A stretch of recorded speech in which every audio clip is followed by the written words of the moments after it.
आज हम बात करेंगे रक्षाबंधन की। रक्षाबंधन यह भाई बहन का त्योहार नहीं है। वर्ण व्यवस्था के अनुसार रक्षाबंधन ब्राह्मणों का त्योहार है।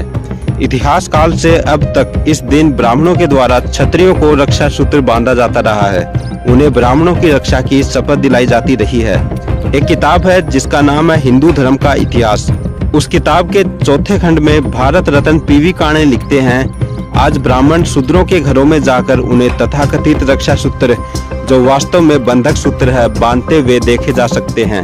और वे यह रक्षा सूत्र बांधते हैं तो संस्कृत का एक श्लोक पढ़ते हैं। मंत्र है, एन बंधो बलि राजा दान विड्रम महाबली एन तम अहम बंधामी माचल माचल माचल।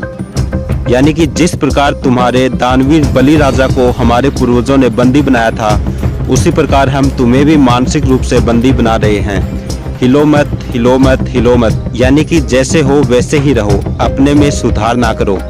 यानी कि ये धागा मैं तुझे उस उद्देश्य से बांधता हूँ जिस उद्देश्य से तेरे सम्राट बलि राजा को बांधा गया था। आज से तू मेरा गुलाम है और मेरी रक्षा करना तेरा कर्तव्य है, अपने समर्पण से हटना नहीं। महाराज बलि मूल निवासियों के सबसे ज्यादा शक्तिशाली राजा हुए थे, जिन्होंने पूरे देश से ब्राह्मणों को खदेड़ दिया था और देश को ब्राह्मण मुक्त कर दिया था। जब ब्राह्मणों का महाराज बलि पर कोई बस नहीं चला तो ब्राह्मणों ने अपने धर्म के अनुसार यज्ञ करवाने के नाम से एक चाल चली।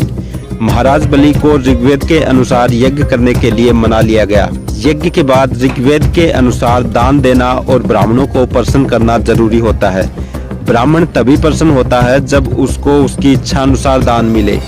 यज्ञ वामन नाम के ब्राह्मण ने महाराज बलि का धोखे से 3 वचन लेकर, पहले वचन में महाराज बलि से पूरी धरती, यानी जहां जहां महाराज बलि का शासन था वो सारी भूमि मांग ली। दूसरे वचन में समुद्र मांग लिया, यानी जहां जहां महाराज बलि का समुद्रों पर कब्जा था। और तीसरे वचन में महाराज बलि से उनका सिर मांग लिया। ब्राह्मण धर्म के जाल में फंसे मूल निवासियों की स्थिति भी आज बिल्कुल महाराज बलि के जैसी बनी हुई है। ना तो महाराज बलि रक्षा सूत्र के नाम पर बंधक सूत्र बंधवाते और ना ही ब्राह्मण उनका सब कुछ जान समेत ठग लेते। ब्राह्मण धर्म के धोखे में फंसे मूल निवासी आज अपना सब कुछ ब्राह्मणों को दे रहे हैं, जबकि ना तो ये धर्म मूल निवासियों का है और ना ही मूर्ख बनकर चुप रहते हुए लुटते रहना कोई धर्म है। अगर इतिहास में भी झांक कर देखा जाए तो आज तक किसी भी ब्राह्मणवादी त्योहार का मूल निवासियों को कोई फायदा नहीं हुआ है।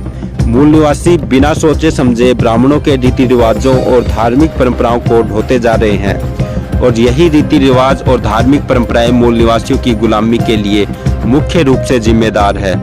विश्व के दूसरे देशों में रक्षाबंधन जैसे पाखंड और अंधविश्वास पर आधारित त्योहार नहीं मनाए जाते। जैसा कि ब्राह्मण कहते हैं कि रक्षाबंधन ना बांधने से हानि होती है, आज तक विश्व के किसी भी देश में कोई हानि नहीं हुई। असल में हानि सिर्फ भारत में ही होती है। ब्राह्मण एक भी परंपरा को तोड़ना नहीं चाहता। अगर एक भी परंपरा टूट गई तो ब्राह्मणों का पाखंड, अंधविश्वास और लोगों को लूटने का अवसर कम हो जाएगा। सच बात तो ये है कि रक्षाबंधन का भाई बहन के प्रेम से कोई लेना देना नहीं है। इस देश के मूल निवासियों का त्योहार है भाई दूज, जिसमें बहन अपने भाई की कलाई पर रेशम का धागा बांधती है और दुआ करती है कि अल्लाह भला जाए, बलि राजा का राज आए। भाई दूज पर्व दिवाली के तीसरे दिन होता है। भाई दूज में बहन भाई से रक्षा की भीख नहीं मांगती, बल्कि बलि राजा को याद करती है और दुआ करती है कि असुरों का राज आए, समता, स्वतंत्रता, बंधुता और न्याय का राज आए। रक्षाबंधन का मामला ही कुछ अलग है। रक्षाबंधन इस शब्द का अर्थ है रक्षा का बंधन, यानी कि गुलामी का बंधन। सिख धर्म के संस्थापक गुरु नानक देव जी ने अपनी बहन बीबी नानकी से राखी बंधवाने से इनकार किया, क्योंकि गुरु नानक जी ने साफ साफ कहा कि औरत को मर्द पर सुरक्षा के लिए निर्भर नहीं रहना चाहिए। तो ये रहा सिख धर्म के अनुसार रक्षाबंधन का अनुवाद। आज के समय में बौद्ध भिक्षुओं ने भी रक्षा सूत्र बांधना शुरू कर दिया है। यह बौद्ध भिक्षुओं के ब्राह्मणीकरण की नई साजिश है। इस आध्यात्मिक गुलामी का धिक्कार करें। महात्मा फुले ने खुद ही कहा था कि आध्यात्मिक गुलामी के कारण मानसिक गुलामी आई है। मानसिक गुलामी के कारण सोच विचार करना बंद कर दिया। सोच विचार बंद होने के कारण आर्थिक गुलामी आई और सारे मूल निवासी ब्राह्मणों की गुलामी के शिकार बन गए। आओ हम महात्मा फुले के पद चिन्हों पर चलें।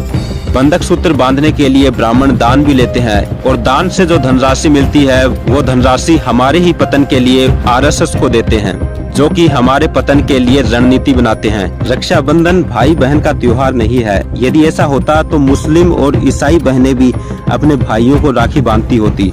यह कोरा मूल निवासियों का विरोधी काम है। 2012 में किए गए एक अध्ययन के मुताबिक हर साल कम से कम 1200 करोड़ रुपए का दान भारत में दिया जाता है, जिसमें सबसे बड़ा हिस्सा ब्राह्मणों को और उनके मंदिरों में जाता है। ब्राह्मण इस पैसे से मूल निवासियों को गुलाम बनाए रखने के कार्यक्रम करता रहता है। विश्व हिंदू परिषद, RSS, बजरंग दल आदि ब्राह्मणों के बनाए कुछ ऐसे संगठन हैं जो मूल निवासियों के दिए दान पर पलते हैं और मूल निवासियों के खिलाफ काम करते हैं। बाबा साहब के सपनों का समाज और देश बनाने के लिए मूल निवासियों को अंधविश्वासी रक्षाबंधन का त्योहार नहीं मनाना चाहिए।